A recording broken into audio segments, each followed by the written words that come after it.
How to file a complaint. A simple guide to help you file a complaint in case you have a legitimate problem when buying an item or service. And with you today... Professor Know-It-All.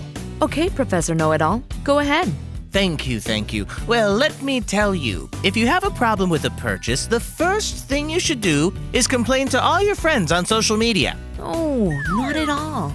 I have the Consumer Action Handbook here, and it says that the first thing you should do is inform the seller about the problem. Most complaints are actually resolved that way.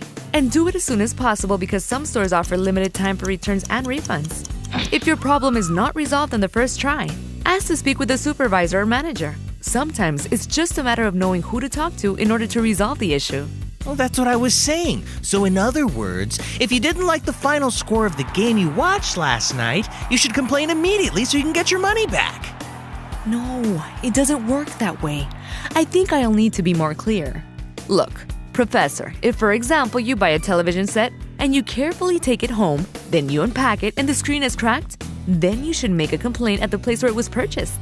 And if I didn't like the game that I watched on that television, can I return it?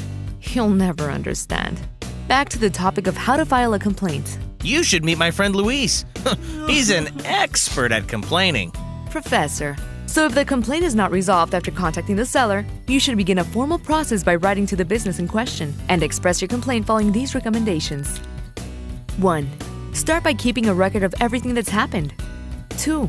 Contact the seller or manufacturer.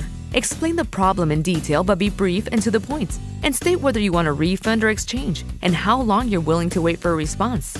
Don't be threatening or rude. That won't help you. Provide your name, address, and your phone number so they can contact you. 3.